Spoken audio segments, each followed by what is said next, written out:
MVP came to AFL with all kinds of Super Bowl hype, and through his first 4 games, managed to win by an average of 21 points. So all eyes were on his Week 5 matchup against 3-time Super Bowl champion KJ and the Green Bay Packers at rainy Lambeau Field. This game had the look and feel of a playoff atmosphere and all the twists and turns of an instant classic.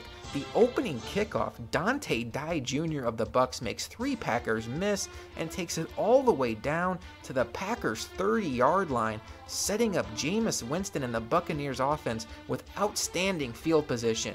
But Winston is intercepted on his first play from scrimmage by Clinton Dix, and the Buccaneers are unable to take advantage of that field position they got from the opening kickoff, and the Packers have a chance to take the early lead. They don't disappoint. CJ Spiller, with the benefit of great downfield blocking, takes it all the way to the end zone, and just like that, the Packers have a 7-0 lead.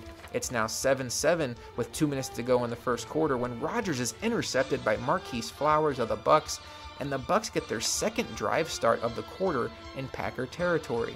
The first one ended in an interception, but this one ends better for the Bucs as Winston finds Austin Seferian-Jenkins for a touchdown, and the Buccaneers grab a 14-7 lead. It's now 17-7 in the middle stages of the second quarter, and the Packers need to find an answer to close this gap. The answer they look for is in the form of Marquise Goodwin, who makes an acrobatic catch at the 10-yard line, pulling it down, and sets up the Packers with a chance to go in and score, and Rodgers doesn't disappoint, finds Randall Cobb in the back of the end zone, and the Packers have closed the gap 17-14. But Winston and the Bucs have plenty of time before the half to score, and that's exactly what they do. Charles Sims with the reception for a touchdown, and the Bucs go into halftime with a 10-point lead. It's now in the middle of the third quarter. 10-point lead remains for the Bucs. Rodgers goes back to Goodwin, but this one's tipped by Don Jones, but it's tipped right to Goodwin, who pulls it in and goes all the way to the end zone, and the Packers have closed the gap to within 3 points. What a crazy play. And that set off a series of crazy plays on the next Buccaneers drive. Jalen Strong with a big reception, but he fumbles the ball, and it's recovered by Carl Bradford of the Packers, who had a monster game.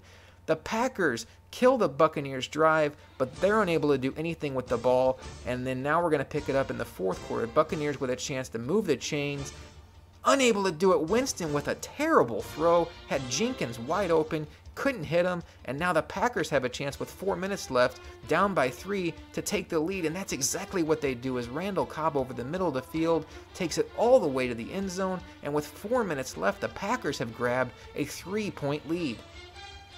A 4-point lead, but the Buccaneers have plenty of time to answer. Winston scrambles for a first down, but he fumbles, and the ball's recovered by the Packers.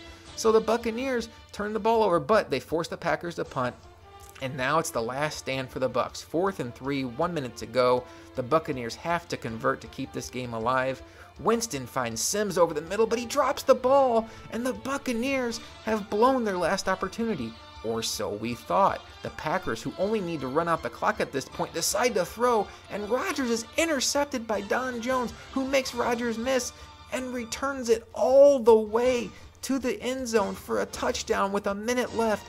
And the Buccaneers have shocked everybody at Lambeau Field, taking the lead late, and Rodgers has to scrape himself up off the mat and find a way to answer, but he does. He finds Marquise Goodwin over the middle of the field with 22 seconds left, which sets up Mason Crosby for a game-tying field goal at the end of regulation, and this game is tied at 34 each going into overtime. The Buccaneers get the ball first, and Winston drops back and finds Mike Evans over the middle of the field, who takes it into Packers territory, so the Buccaneers are in business. However, on the next play, Winston is intercepted by Carl Bradford, who had a monster game, 2 interceptions and a forced fumble, and Bradford with a great game for the Packers, and Winston cannot believe that he made that throw in this situation. He had a couple of shaky throws along the way. He had the fumble at the end of the fourth quarter, and now he throws the interception in overtime. A tough game for the young quarterback. But Rodgers, you give him a chance, and he's going to take advantage, finds Jordy Nelson, makes a Buccaneer miss, and takes it all the way to the end zone. The Packers escape with a 6-point victory. What a game. What a contest. Neither one of these teams have anything to be ashamed of. The Packers win 40-34. Both of these teams now sit at 4-1.